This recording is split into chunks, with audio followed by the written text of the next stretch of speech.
We have a customer story with Ryan Van Hoozer. I met with Ryan at their offices in Nashville, Tennessee. It was a great visit. Marysville Marine, one of the leading marine distributors in the country. And when I met with Ryan, it was really, he walked us through his offices. I had a great visit.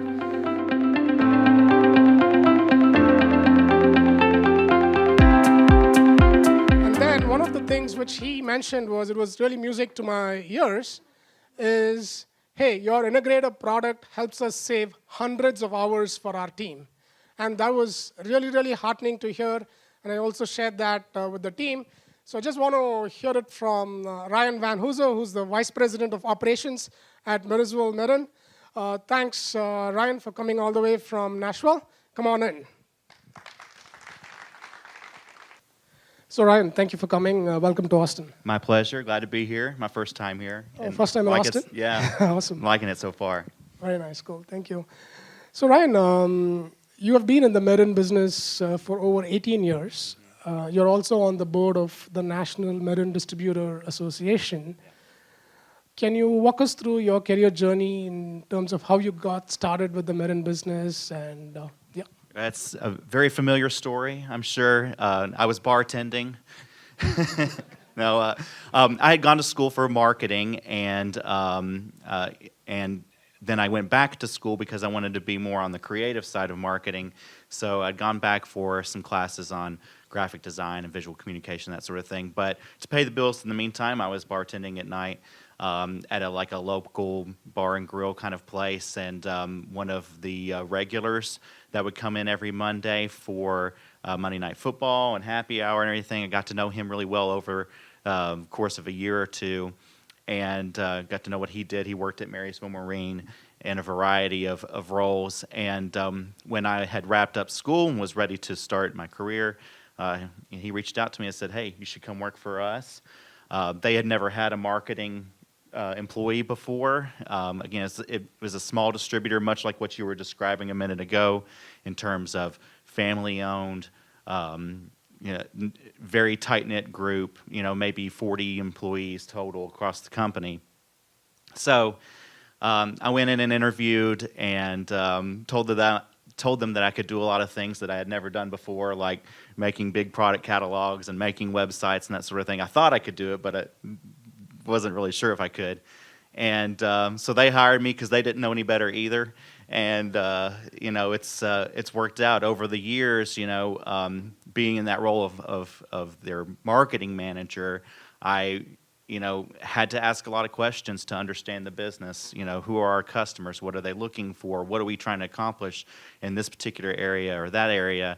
And just by being nosy and stubborn and asking people what they're doing over the course of time, I got a lot more and more responsibilities handed to me. Because when you start asking questions about, how does this work, or, why are we doing things this way, they start saying, well, that's a good job for you to tackle. And so, you get what you pay for in some cases. You start pushing, they're going to hand that off to you. So anyway, over the course of time, I've, assumed a role of managing all of our marketing, of course, and the websites that we run, as well as product managers and purchasing, and just a lot of the product-oriented side of our business. So it's a great culture company, much like DCKAP, and I love working there. Been there almost 19 years now, and that's kind of my journey so far. Oh, that's awesome. Asking a lot of questions, and sometimes being nosy also helps. It does. I mean, it's a strive for perfection. I wanted the company to succeed. I wanted to succeed. So, you start asking questions, and that would be some advice that I would give to anybody that's younger, starting their career, is that, don't be afraid to try and involve yourself in those conversations and ask a lot of questions, learn about the business, share your ideas. Hopefully you work for a company like I did who was receptive to listening to you and including you in those sorts of conversations. Yeah, absolutely. Being curious really helps. Another question I have for you is, can you talk a little more about the Marysville Marine business itself? And I know you guys diversified into 2 or 3 other businesses. it's actually awesome to diversify. Can you talk about the diversification? Sure. So Marysville Marine's wholesale distributor of boating equipment. They started almost 50 years ago in Marysville, Michigan. And over the course of 5 decades have branched out to 5 different distribution locations around the country. In that time, though, we have found ourselves getting involved in different kinds of businesses besides just wholesale distribution. You know, the traditional business was selling to boat mechanics, marinas, any kind of repair facility, selling products to them, and then they would take it and perform repair jobs or sell to the end user. Over the course of time, we've seen a erosion of the number of technical people in the field, dealers that are out there. There's just not as many savvy technicians in the industry as there used to be 30, 40 years ago. And we found ourselves in a position where we had product that the end user needed, and they would call us and contact us for them, and we were like, we can't sell it to you because we're a distributor. You have to buy from one of our customers. And they're like, well, you know, you don't have a customer near me, you know, for 200 miles within where I'm at. Or, you know, I tried to call the person that you've referred me to, but they're too busy to deal with me right now. And our culture is that we want to help the customer. And so we just couldn't let that person go, you know. And so over time, we basically started selling to the end user if they came to us. And that was the genesis of a segment of our company we call Marine Parts Source, which is our B2C arm. And, you know, a lot of the products we sell can be technical, and we still try to steer people towards, you know, work with a professional mechanic whenever you can, especially if you're not sure about what you're doing. But in those cases where the end user, they're seeking out that product and they're going to find it themselves one way or another, you know, we do try to help that customer and, again, make sure we get them the right product at the right time. Another thing that a business that we've spun off is called Inverter Service Center. And the reason we got into that business, that's a business that they deal with basically electrical systems for any kind of mobile scenario, whether it be boat, an RV, a bus, a work truck, a fire truck, an ambulance, a dog grooming vehicle. I mean, just whatever is moving around and needs an electrical system. We got into it because we were in the boating industry and we were selling that kind of equipment to houseboat builders, because 99% of all the houseboats in the world used to be built in Kentucky, very close to our Nashville location. So we were selling inverters and batteries and all the equipment that goes with that type of system to those companies. But we also found, or maybe customers found us, there's a lot of big coach tour bus builders based in Nashville for the music industry. And those builders started to reach out to us and say, hey, you guys have inverters. And, you know, at the time in the mid-'90s, there weren't a lot of suppliers of that type of technology. And so they needed that equipment. And we started selling to coach builders and bus builders and that sort of thing, RV dealers. But that's really technical stuff, and many of them didn't have the capabilities to do it themselves, to do the installation. So we started a service center where we're doing the custom installation of batteries and inverters and all of the other electrical equipment that makes that work.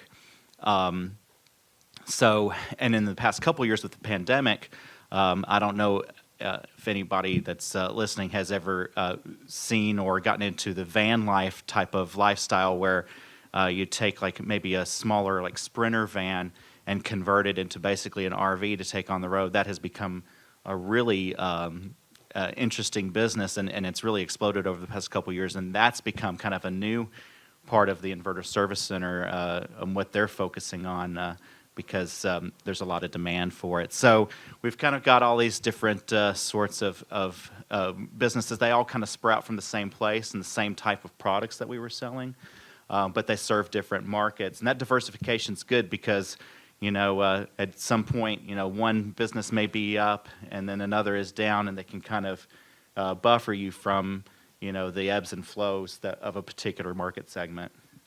Oh, that's great. This is something a lot of distributors can copy from you guys. Yeah, I think so. I mean, certainly a bigger distributor, one that's maybe conducted multiple acquisitions and stuff, that's going to be built in. But if you're a smaller family distributor, I think it's important to look at underserved markets or places where you can easily move into. I wouldn't say make a big jump and be someone that you're not. But I think that you can look at what is a natural fit for you, like we did. We were already selling these products to one market. We could easily sell them to this other market as well. Or, in the case of the inverter technology, we had the expertise on hand to be able to serve that market as well. So I think you want to look for something that's gradual in terms of that branching out. You don't want to jump into something that has a huge learning curve. Yeah, take baby steps and have small wins. Well said.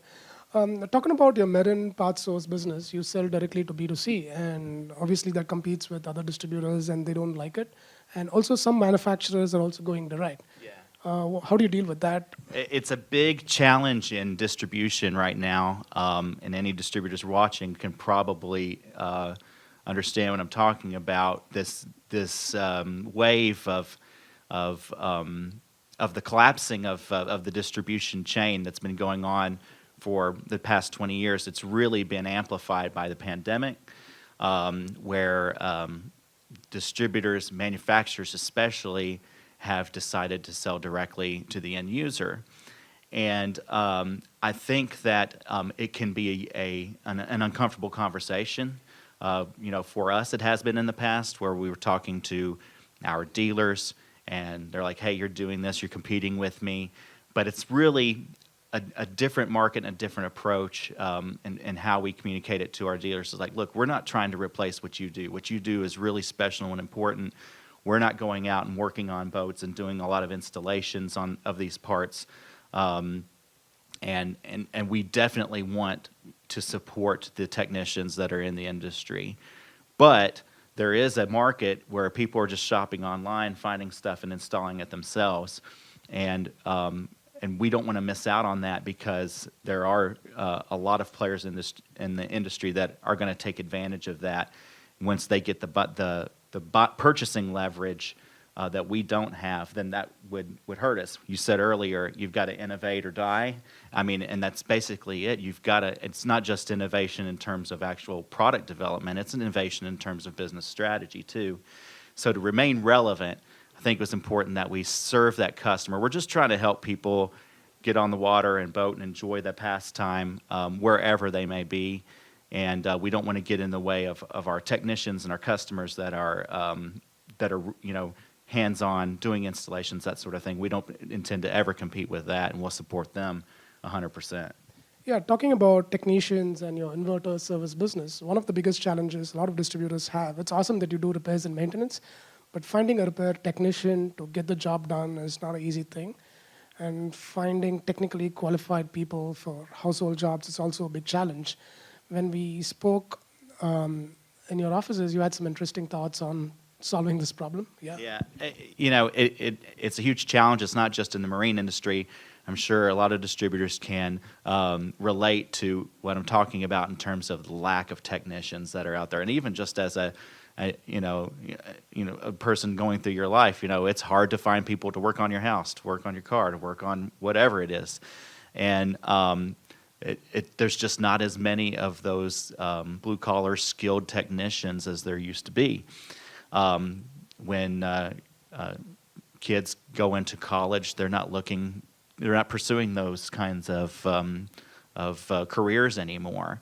So I think that it's really important for those of us that are leaders in business today to really try and promote those types of careers as a viable option. And I'll tell you, I mean, you can be just as successful and make a lot of money being a plumber or an electrician or something like that as you could, designing apps and being a programmer. So, it's something that we try to encourage. And certainly, a 4-year college has become so expensive. The option of going to a technical trade school You get out in less time, you spend a lot less money, and you can have earning power that's just as strong. You're not in debt for the next 20 years of your life. So I think that's a story that needs to be told in all of our industries. I know on the trade association that I'm a board member of, the National Marine Distributors Association, we've made it a point to contribute money to various trade schools around the country to try and encourage marine technician programs and give them equipment and everything so that they can do a good job of educating the next generation. But that's just a message that I hope that we can continue to communicate, and I hope that the business leaders in all these different industries can maybe communicate as well. Yeah, well said. Marketing, messaging, and advising will go a long way. Talking about DCKAP, when we met in your offices, I was really happy to hear that our integrator is saving hundreds of hours for you and your team. Can you talk about working with the DCKAP integrator platform? How are you using it? And also working with DCKAP in general, your experience? Well, first of all, working with DCCAP has been a great experience from the beginning. We've been working with you guys probably 3 years now. We started in maybe late 2018 on our first project, and I'm really glad that we got our websites up and running before the pandemic started. That was just luck. I can't take any kind of credit for that. But the great thing about working with the DCCAP team is that the communication is just terrific. And we did a webinar a year or two ago, and I think I emphasized just the importance of the communication part of it. We had dealt with other developers in the past who lacked really good communication skills, lacked responsiveness, and when you're running website or multiple websites, and that's the core of your business, if something urgent goes wrong, I mean, you feel so helpless, and you feel like the world is coming to an end if you don't get that problem solved right away. So you need a partner that's really responsive. And with DCCAP, I mean, it's been that way from the beginning. Even when we were interviewing you guys and other potential partners to conduct our first project, it was evident just in the process of getting to know one another that you guys really had great communication skills, great responsiveness. And so that's made it to where, this has become a long-term partnership and not just, a one-off type of project. Regarding the integrator in particular, it has been a game changer for us because, before we started down that road and using the integrator, or Chloris it was at the time, a lot of the processes that we were doing to get data back and forth between our ERP and our websites was manual, whether it be updating product information, inventory, prices, adding new products, removing them, adding customers, changing customer status, whatever it is, inputting orders from the websites into our ERP. All of that was so manual. And there's no way it could have been sustained, and especially the growth that we've experienced over the course of the past 2 years with the pandemic. I mean, the boating industry and the RV industry has exploded because people haven't been able to travel and do all these other things, and so that boating has become a safe pastime that people could enjoy with their families without the risks of being around a lot of people. So anyway, there's been huge interest in it. There's no way we could have sustained that growth or been ready for that huge surge in interest in boating if we had not had the automation that comes by using the integrator. All of these different processes, getting these systems to talk, they're automated now. And we still have humans that check things to make sure that they're right because, there's a mistake that can happen. It's usually, a customer's made a mistake or we've made a mistake in a description or something like that. But just being able to push that data back and forth without having to think about it, and it's all automated, and we have the confidence in it that it's going to work. It's not something that it's constantly having issues or bugs that have to be resolved. It has just made such a difference in our lives, and it made us all so much happier. And again, it's allowed us to grow. Yeah, thank you, Ryan. We enjoy working with you, and thanks for your business. I really appreciate it. So another question I have for you is, what advice would you give for other distributors out here? There are some marine distributors as well in the audience. So any advice you would give other distributors who are looking to get into technology? Because like we talked about, technology is no longer just an enabler. every company is a technology company. Any advice you would want to share? Yeah, I think it's critical, if it's not already a part of your business, that you make it a part of it ASAP. I mean, you really, at this point, are late to the game if you haven't already started to evaluate this and figure out how to make it a part of your business. We've seen, had a B2B website for 17, 18 years now, and at first it was something that I think was slow for customers to embrace, particularly because I think our customers on our wholesale side probably skew more older and less embracing of technology. But in the last 5 years, I mean, that's really changed. And that generation of people who grew up with technology, computers, the internet, all this kind of stuff, they're now in the position where they're buyers. And, they want to use the website more than they want to call and talk to us. I mean, the older generation, they like our people. They want to call, they want to chat and have a conversation, that sort of thing. That is not the characteristics that we see with the younger generation of people. They want to go on the website, do their own research, find their own information, and do as much of it themselves as possible. So it's really important that you have the tools in place to facilitate that. And I would say that it's really important that you pursue it. The other thing that I would just say, just echoing what I was mentioning a minute ago, you're going to need a partner, probably several technology partners, depending on what solutions you're looking for. And that communication piece is so critical. Like I said, when you have some kind of urgent issue, it's important that you have somebody who's responsive, who makes it as urgent for them as it is for you. So be really diligent about evaluating your options. There's a lot of development companies out there. You got plenty of competition out there. So it's just really important that take the time to evaluate those and try and select one that's going to be supportive of your business and understanding of it and be responsive. Yeah, competition is great. So a couple of questions.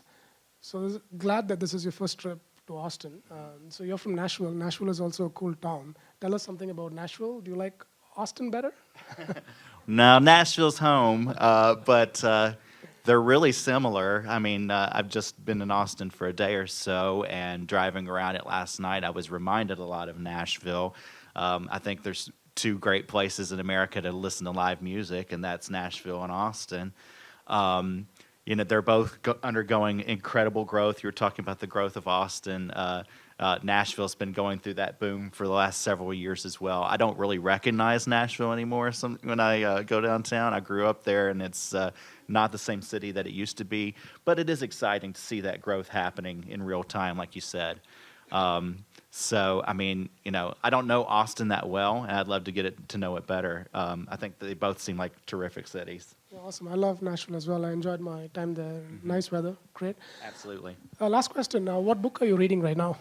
I'm reading The Innovators by Walter Isaacson. It's been around for a few years. He did the quintessential biography on Steve Jobs, and then after that, he wrote this book, The Innovators, which basically starts from the beginning of the concepts of computing, like in the mid-1800s, and just takes you through each stage and each era of the development of the technology that we all use today, whether it's computers, the internet, all of it.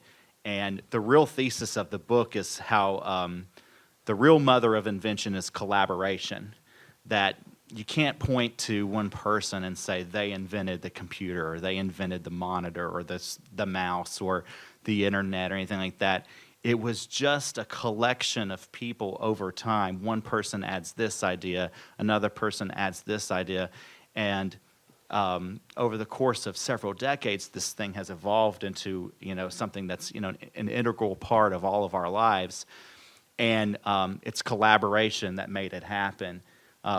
It's really important, I think, to have strong teams that communicate with one another. This book really illustrates how we would not be where we are today with all of the magic of the gadgets and the internet and everything that we have, and what we're able to accomplish without all of that collaboration and working together to make it happen. Looks like a great book. I need to check that out. I'm actually reading Ikigai, which talks about the Japanese style of living, We're in a city called Okinawa in Japan, where a lot of people live for over 100 years. So yeah, it's a healthy lifestyle. Very interesting. Yeah, thank you. Ryan, really thank you so much. It's been a great conversation. Really enjoyed chatting with you. It's a lot of learning for me personally, I'm sure for the audience and also people watching.